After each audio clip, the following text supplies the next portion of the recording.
So I wanted to do a little video on finishing up this car wash scrap. Most of it's aluminum. But I also wanted to make a video on how I got started scrapping. One of the guys in the comments was asking if I could go into detail of how I secure contracts, and figured I'd might as well start with how I got started.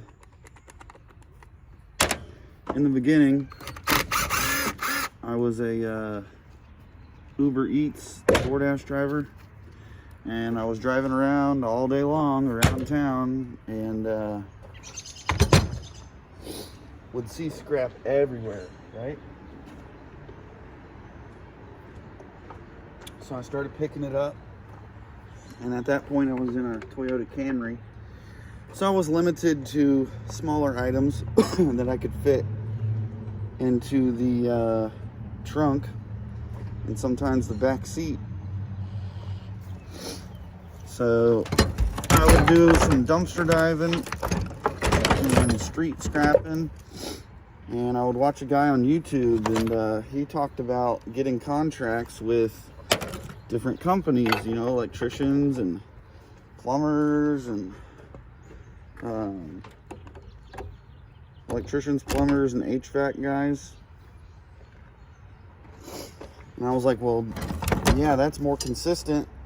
That seems like the better bet than hoping you'll come across a dumpster, or hoping you come across somebody who's throwing out a dishwasher or a refrigerator, which I couldn't pick up at the time. So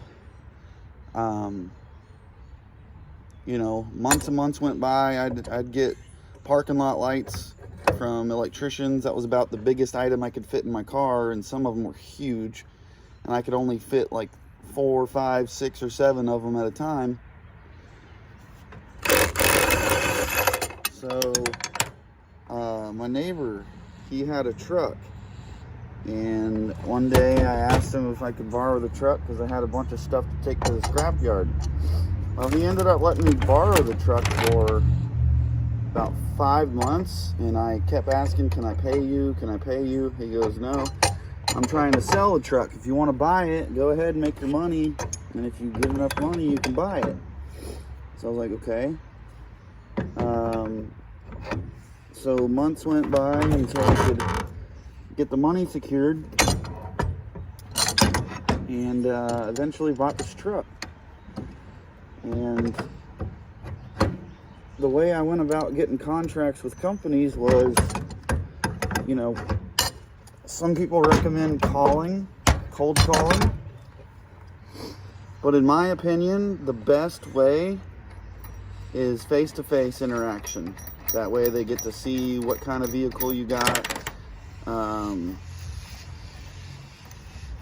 They can see who you are and how you interact, and you know, if you're professional, if you're just a crackhead, homeless person, which nothing against them, but most of the time companies want to deal with someone who's more reputable and more reliable, and that's why I go in face to face and introduce myself and show them what I'm all about.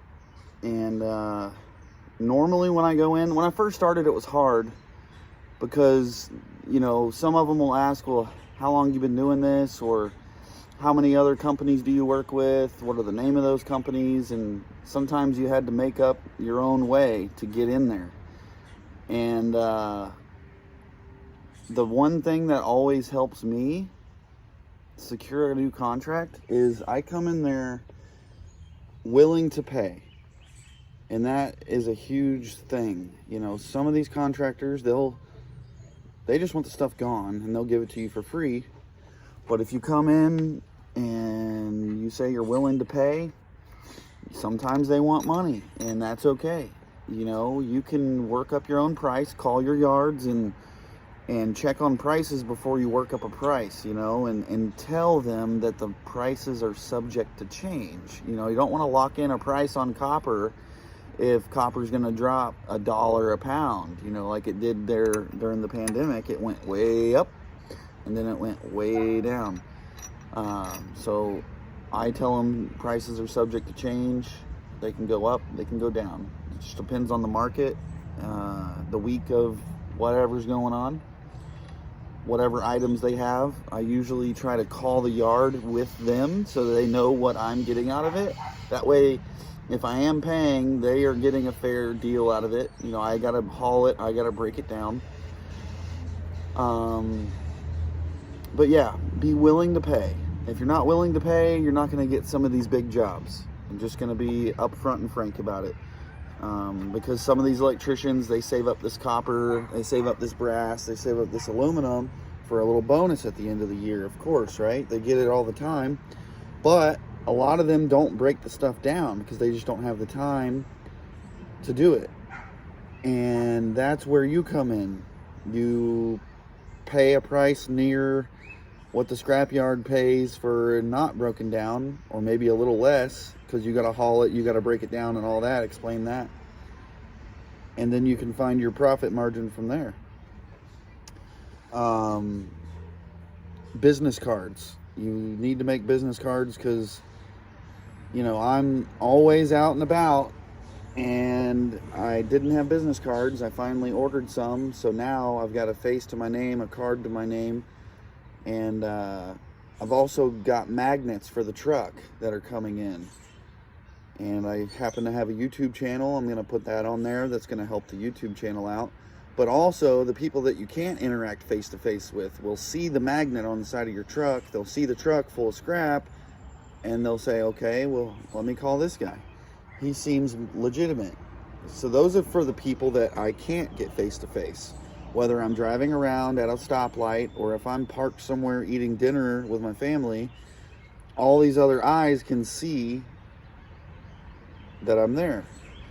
You know, maybe 100 of those will be just normal people that want stuff picked up at their house, but that's sometimes those contracts are as good as a contract at a company.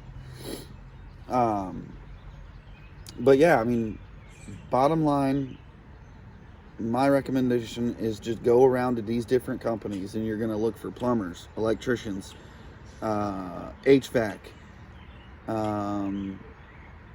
It helps to have a scrap dealer license. State by state, it's different. But I got my scrap dealer's license, and that puts a licensed title behind your name, licensed by the state. And also, there's another thing that I didn't do for a while, but was recommended to me by one of these companies, was have a form, a free, what is it? A release of liability form. Have some of those where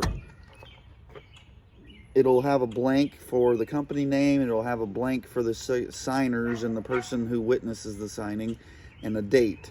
And basically a release of liability form, if nobody knows what it is, you can look it up, but the gist of it is it covers the company's ass if you get hurt moving around their stuff, hauling their stuff, especially when you're on their site. A lot of places I break the stuff down on their site, and if I get hurt there, I technically could sue them, which is stupid. You know, I don't agree with that, but apparently you can.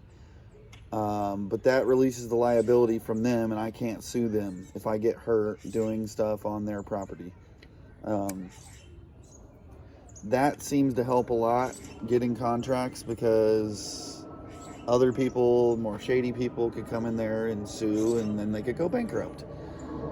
It's just the name of the game, you know. There's people out there that'll spill hot coffee on themselves. That's why they have the warning hot label sign, because somebody did that, sued McDonald's for billions of dollars or whatever, and boom, now we got caution hot coffee. All sorts of stuff like that. But yeah, let's get to breaking this down. Hopefully that helps you out, or anybody out trying to figure out how to secure contracts with companies. And for every 10 companies you go to, a bunch of them might say, no, we already have someone. No, we already scrap our own stuff. Da, da, da, da. Well, guess what? That's going to happen. And there's hundreds, thousands of companies out there in your general area that you can go to. Sometimes I run into people on the street from a company, and you know, they see what I'm doing, and they come to me before I come to them, because either they're in plain clothes or I just don't notice them. But yeah, definitely doing contracts with companies is the biggest payer for me. And now that I've got business cards and gonna have stickers on the car, I think it's gonna help out a lot. So there's a lot that goes into it, but you'll probably find things that I haven't even mentioned that will help as well. All right, I already took one of these apart. This whole piece right here is aluminum. Where's my magnet? Hold on a second.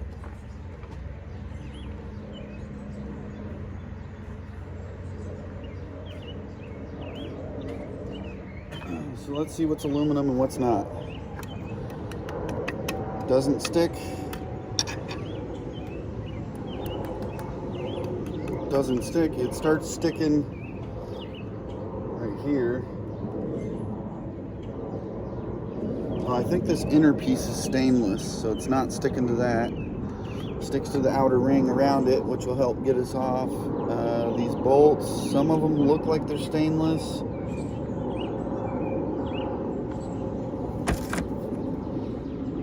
And they are.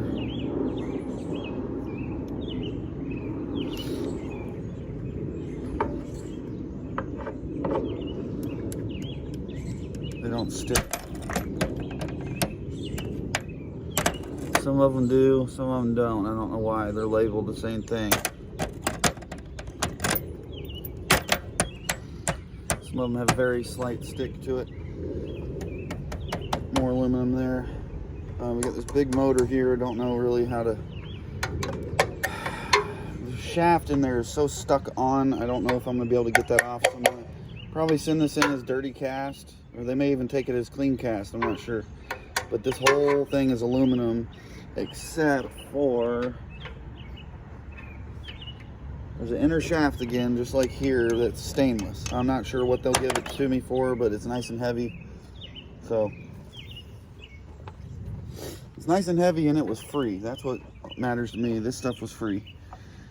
It was from this local car wash where a scrapper left all this behind. And I admit, some of it is super heavy, and it needs a forklift to move it. So I told them if they ever get a forklift over there, or if I get enough manpower, I'm coming back to get the rest of it.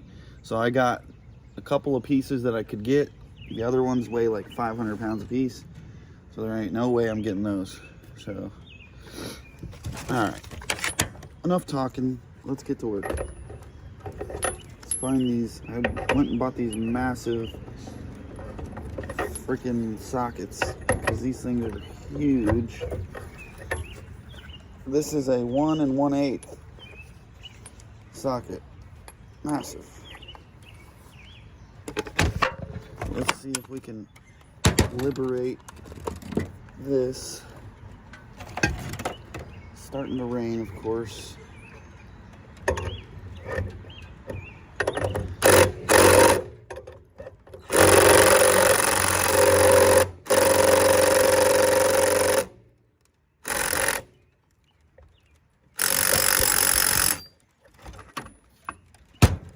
Damn rain.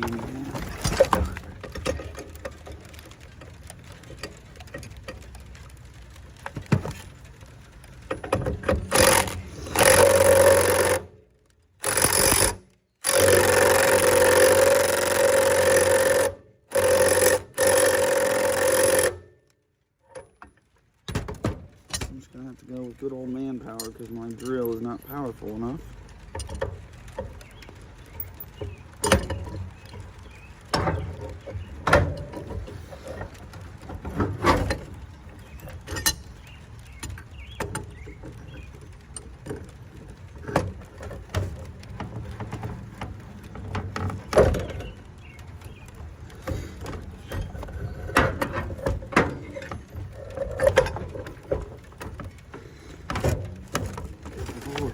It's just on there, huh?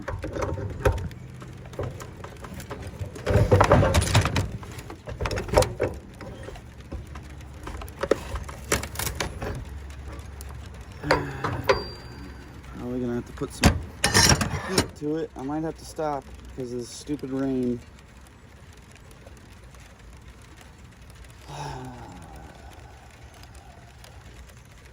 Looks like it's settling in for a while.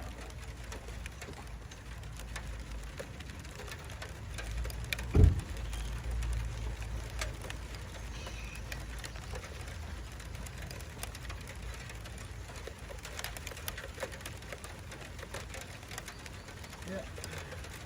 All right. We may do another video inside, but we're gonna have to call it quits for now because this rain's coming down. It's about to get heavy. So, see you in the next one.